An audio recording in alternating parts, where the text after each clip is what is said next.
अब बिहार के सरकारी स्कूल में कंप्यूटर की पढ़ाई जो है वो अब टॉप पर रखी जाएगी।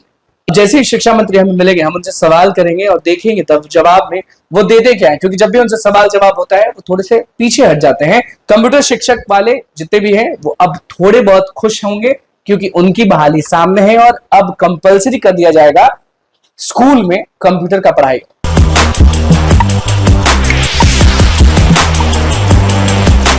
देखिए, बहुत अच्छी बात है कि कंप्यूटर शिक्षक अभ्यर्थी जो नाराज चल रहे थे सरकार से वो अब कहीं ना कहीं खुश हो जाएंगे। नमस्कार, मैं हूं अनिकुल तिवारी और आप वॉइस हब देख रहे हैं। बीपीएससी टीआरई 4 में सारे लोग डिमांड कर रहे थे कंप्यूटर शिक्षक के बारे में, तो हम आपको बता देते हैं। स्क्रीन पर आपको खबर दिख रहा होगा कंप्यूटर के बारे में। तो आपको हम बताते हैं कि मिडिल स्कूलों में शुरू होगी कंप्यूटर की पढ़ाई, जिसको लेकर सारे लोग जो है वो परेशान चल रहे थे कि कंप्यूटर शिक्षक आखिरकार कब होंगे। तो आपको हम बता देते हैं कि राज्य में सरकारी मिडिल स्कूलों में भी अब कंप्यूटर कक्षाएं लगेंगी। पहले चरण में 31297 मिडिल स्कूलों में कंप्यूटर की पढ़ाई शुरू होगी। इससे संबंधित प्रस्ताव शिक्षा विभाग के वित्त विभाग को सौंपा था। प्रस्ताव पर वित्त विभाग की मुहर लग चुकी है। इसके लिए मिडिल स्कूलों में कंप्यूटर सहित स्मार्ट कक्षाओं की व्यवस्था होगी।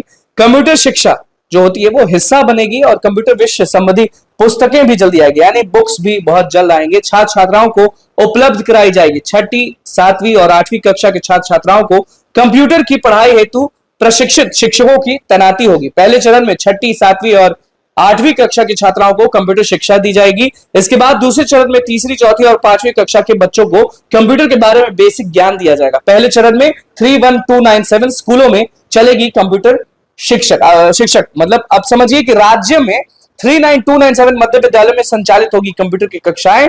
स्मार्ट कक्षाओं की होगी व्यवस्था। दूसरे चरण में 3रे, 4थी और 5वीं कक्षाओं के बच्चों के कंप्यूटर के बारे में बताया जाएगा।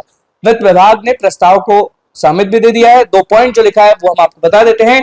6ठी, 7वीं और 8वीं के छात्रों को दी जाएगी कंप्यूटर शिक्षक, और जो विश्व के रूप में समझ जाइए कि इंपॉर्टेंट सब्जेक्ट में भी ये शामिल होने वाला है। तो आप समझ जाइए कि अब ज्यादा दिमाग नहीं लगाना है, अब आप लोग को पढ़ना है, क्योंकि अब जो कंप्यूटर की बहाली है, जो कंप्यूटर शिक्षक की बहाली है वो सामने रहेगी। सवाल जवाब बहुत होगा, लेकिन अभी भी लोग बार बार कमेंट कर रहे हैं, बार बार फोन कर रहे हैं कि हमारा जो कंप्यूटर की बहाली होने वाला था, कंप्यूटर शिक्षकों की जो बहाली होने वाली थी, उसको लेकर क्या होगा। तो आपको हम बता देते हैं कि बीपीएससी टीआरई 4 में आपको पद जो है वो हम आपने बताया। अब जैसे ही शिक्षा मंत्री हमें मिलेंगे हम उनसे सवाल करेंगे और देखेंगे तब जवाब में वो देते क्या है, क्योंकि जब भी उनसे सवाल जवाब होता है वो थोड़े से पीछे हट जाते हैं। और फिर से हम बता रहे हैं कल बुधवार का दिन है, हो सकता है कि कंप्यूटर शिक्षक वाले भी जो कंफ्यूजन है दिमाग में वो जनता दरबार में जाएंगे और जीडी ऑफिस में बातचीत करेंगे। कंप्यूटर शिक्षक वाले जितने भी हैं वो अब थोड़े बहुत खुश होंगे क्योंकि उनकी बहाली सामने है और अब कंपलसरी कर दिया जाएगा स्कूल में कंप्यूटर का पढ़ाई। बुक्स भी आ रहे हैं और सारी चीज जो है बुक्स पढ़ाएंगे कंप्यूटर शिक्षक, कंप्यूटर सिखाएंगे कंप्यूटर शिक्षक, और बाकी चीज यानी मेन सब्जेक्ट में भी अब ऐड कर दिया जाएगा। मतलब समझ जाइए कि अब बिहार के सरकारी स्कूल में कंप्यूटर की पढ़ाई जो है वो अब टॉप पर रखी जाएगी। इसीलिए जितने भी लोग शिक्षक अभ्यर्थी हैं वो अब अच्छे से पढ़ाई करें, क्योंकि उनकी जो बहाली है वो जल्द से जल्द होने वाली है। तो बस हमारे चैनल को सब्सक्राइब करें, पेज को लाइक करें। बहुत बहुत धन्यवाद।